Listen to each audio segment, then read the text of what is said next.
Hey, everybody. So yesterday, the news broke that White House Chief Economic Advisor Gary Cohn resigned, okay? And apparently Gary Cohn resigned because he was adamantly opposed to the tariffs that Trump enacted recently last week. Gary Cohn, of course, before coming over to the White House, I think he was chief financial officer of, where else? Goldman Sachs. Okay, they all go over to Washington.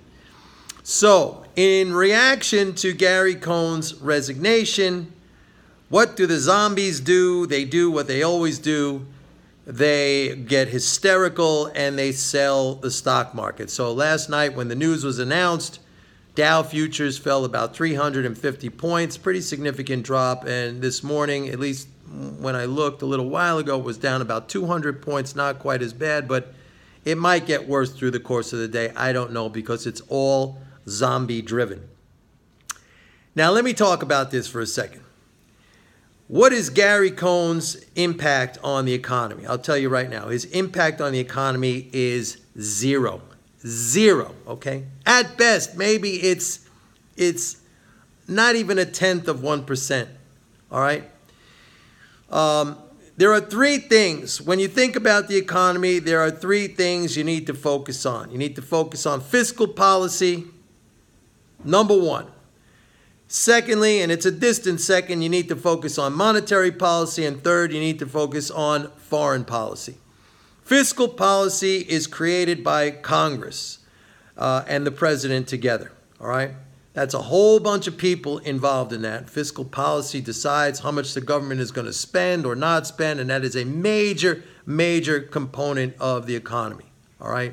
At $4 trillion plus annually, the government's spending dwarfs everything else. It drives income, it drives the economy, it drives everything, all right? So that's Congress. The next thing is monetary policy, and that is controlled by the Federal Reserve, whose members are nominated by the president and then confirmed by Congress. And finally, foreign policy, because that's very important. That gets us into wars, that keeps us out of wars, all right? And that is the president and his team of advisors, most notably, I guess you would say, Secretary of State. As far as Gary Cohn's position in that grand scheme of things, it is zero, okay? Gary Cohn, and I think he might have even been a supporter of Hillary Clinton early on, but then he switched to Trump when Trump won, as they all do. Gary Cohn went to Washington because that's what big shots in Wall Street do, especially the guys from Goldman Sachs. They're driven by their ego, and nothing boosts their ego more than to be working in the White House next to the president as his advisor, okay? Gary Cohn's contribution was pretty much zero. I think in the latest tax bill that we had passed recently, he maybe was responsible for crafting some of the legislation or language in that bill that was favorable to, guess who? The banks, all right? Gary Cohn's view of the world is through the prism of neoliberalism, and that's this whole concept, of free trade, so to speak, privatization, all the things that have created massive amounts of income and wealth inequality over the last 40 years, all the things that have basically kept economic growth below 3% for a long, long time. Those are all the things that Gary Cohn stood for. So rather than the stock market going down 350 points because he resigned, I think it should be up 500 or 1,000 points, because this is the first, maybe, I'm not sure, but this might be the first step that Trump has taken to get rid of the entrenched neoliberalism and the neoliberal paradigm and the people who stand for that, okay? Of which Gary Cohn is one. But you're talking about zombies here. Maybe who knows, maybe they're watching CNBC, and the people on CNBC, Jim Cramer, say, oh my God, this is a terrible, terrible day. Gary Cohn resigned. I am cheering. Now listen, I'll be the first one to tell you right now that the stock market is facing some headwinds, those being higher inflation, which I called a long time ago and I continue to talk about, higher interest rates, which I called a long time ago and continue to talk about. Those things are real. Those things do present a problem for the stock market. However, Gary Cohn's resignation, let me put it this way, if you are selling today based on Gary Cohn's resignation, go out and get yourself a t-shirt that has the word zombie emblazoned across the front, because that's what you should be wearing. All right, that's what I want to say about Gary Cohn. Now, as far as the tariffs, and I've made a number of videos on the tariffs, and I said, if you're going to break the model, you got to break the model, and it's going to be messy. But let me just give you some perspective on tariffs.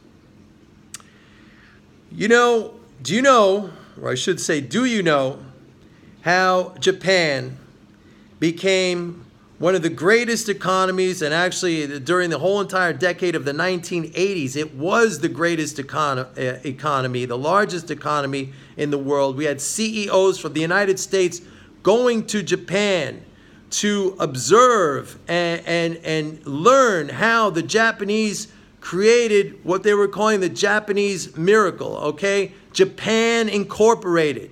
They were adopting their techniques. They were studying their techniques and trying to emulate them and bring those techniques back to the United States. You know how Japan, a country that was destroyed in World War II, decimated by 2 atomic bombs dropped on it, do you know how it became one of the preeminent economies in the world? Do you know how? Protectionism. China.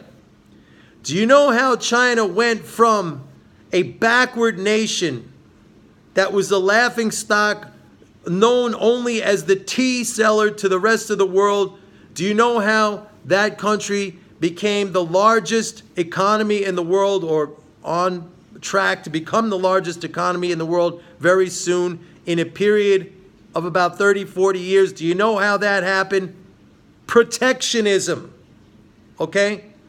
Do you know that many U.S. presidents, including McKinley, Teddy Roosevelt, Calvin Coolidge, and others, engaged in protectionism, and it led to the creation of the most dynamic and the largest economy the world has ever known? All right? This story of so-called free trade has been a story basically of propaganda that has supported the neoliberal position, the neoliberal class, the 1%, whatever you want to call it, for the last 40 years. A vast majority of people under this system have gone down in terms of their standard of living as opposed to go up. Now, I said in a past video that breaking the model, breaking the mold is messy. It's going to cause a lot of short-term disruption, a lot of short-term dislocation. But my bet is that this will prove beneficial for the economy. Now, I may have to, I may eat my words at some point down the road, and I'm sure I'll hear it from many of you. But right now, that's where I stand.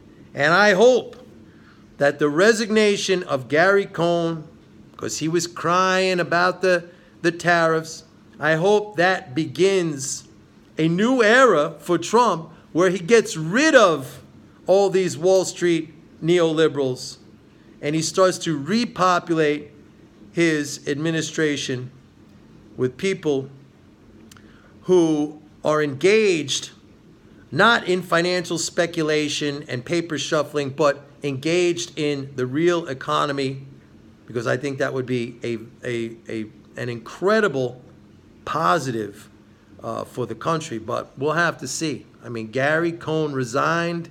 I am not selling this market. Anyone who is selling this market on Gary Cohn's resignation is retarded. Have a nice day, everyone. Bye.